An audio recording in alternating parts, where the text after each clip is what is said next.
We know about the fence, we know about the mask bands. Now let's get into the true carnival etiquette that's gonna help your carnival trip be as seamless and fun as possible. Listen up, take notes, and make sure you save this and share it so that you and your crew could be in formation, all right? So for those who are playing masks, first things first, ladies, do not get your toenails done with any acrylics or like longer than they need to be. Keep them as short as possible, because at the end of the day, those acrylics are gonna ruin your nail bed, especially with all that chipping down the road. And if they're longer than they need to be, it's gonna hurt faster, especially with your tights and your socks and your sneakers and all the things. So, I mean, proceed at your own risk if you wanna do the acrylics, but in my experience, and for what I know, it's just better to go shorter and natural. Also, avoid doing a full pedicure right before mask day. Try to do that 2 to 3 weeks out, where they like grate your foot and scrape it and all that. Try to do that 2 to 3 weeks out, because you want the extra layer of skin on your feet so that it helps protect your feet and your feet don't hurt as fast on Carnival Day.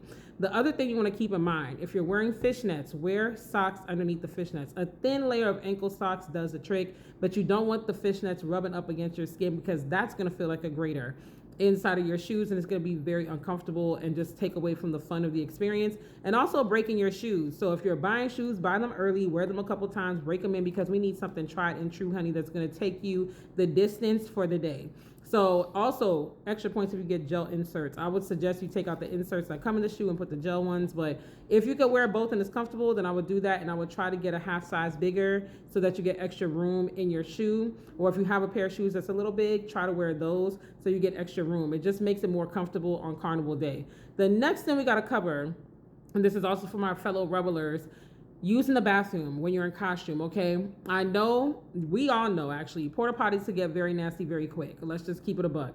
So it might be a situation where you gotta duck behind a truck or a bush and pee and do what you gotta do real quick, but just make sure that you have wipes, you have soap pads. I've seen some on TikTok shop, I've seen some on Amazon, where you just dissolve it with some water, it turns into soap, you wash your hands on the go, and make sure you have antibacterial. Sanitation and hygienic practices are still top tier, as best as we can get, okay? Because we are on the road all day, porta potties are not the cleanest, and you might not even want to go in the porta potty after some time. I know if you get the ick like me, you might be like, look, I'd rather pee behind a bush. But just make sure you're clean, because you're still going to be touching people, you're still going to be eating food. Like, at the end of the day, ain't nobody got time for that. Ain't nobody got time for no nasty pee hands, okay? So make sure that you wipe yourself as best as you can. Stoop down low if you're doing the bush pee hack or whatever, and make sure you wipe up as best as you can, all right? Pull your costume to the side as well. If you don't have the tights that have the snap in the middle, like Carnival by Candy has those, and some people make their own, honestly, they customize it, then practice that. Like, pull your costume to the side. You could also create a little slit in your tights. So if your tights have a seam that's horizontal, you will make a vertical slit, and then that would keep it from tearing all the way down. You would basically make like a cross. You would make a cross with the slit against the seam of the pantyhose or the tights, and that will allow you to get a little hole to pee and do what you got to do without, sorry y'all, my phone that I got the notes on is going off, without having to get that tear all the way down the stocking. So that's something you also want to keep in mind, is keeping your supplies, making a little slit if you don't have the snap tights that allow you to pee a little easier, or crotchless tights if you want to go that route. Another thing, when it comes to whining, okay, now we all know, like they say with Carnival, only the strongest couple survive. You and your partner need to work that out before you get on the road or before you go to any fetes, because some couples are like, look, we come together, we whining together, ain't nobody else whining on either one of us. Other couples are like, look, we're gonna free up, we're gonna have a time, a wine is a wine, and we go home and act like nothing happened. Figure that out before you get to the fetes and the Carnival, because if you are around someone like me and my crew, everyone catching a wine. Anybody is catching a wine. It's a time. We work hard, we play hard. That's how me and my crew get down, okay? So work it out before. We ain't trying to take your man, sis. It's just a wine. It's just a wine, I promise. But work that out. We'll respect you, though. We'll respect it. We'll respect it if that is how you do, but make sure you clear the air on that early, and you know what we will and will not tolerate, what we will and will not do. Now, and when you are whining on someone, the wine is sweet, you're like, wow, this is a vibe, I don't want to leave. Don't stick, okay? Now, if that person looks like they want to keep whining with you, just pay attention, read the room, okay? Don't stick and you can tell they want to go away and whine on someone else, and you like, oh, you belong to me. It's Carnival, okay? Free up yourself, let loose, okay? What did Black say? No girl want to own her? Like, exactly. So don't own me on Carnival Day. Let me let loose. Let me let loose, honey. I work hard and I play hard.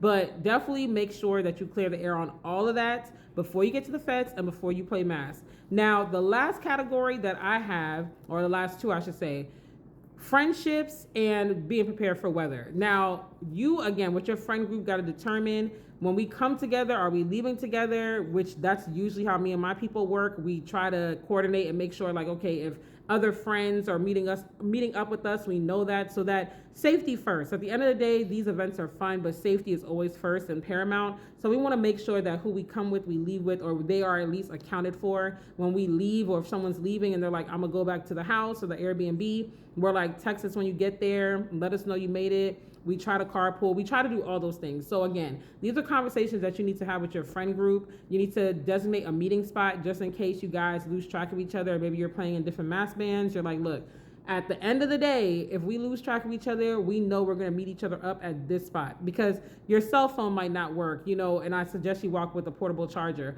but the service might be bad, or something might happen and you might not necessarily be able to reach them the way you want. So at least if we're going to meet at XYZ spot, if all else fails, then you go there and you meet up at a certain time. You designate a time and a location and you go from there.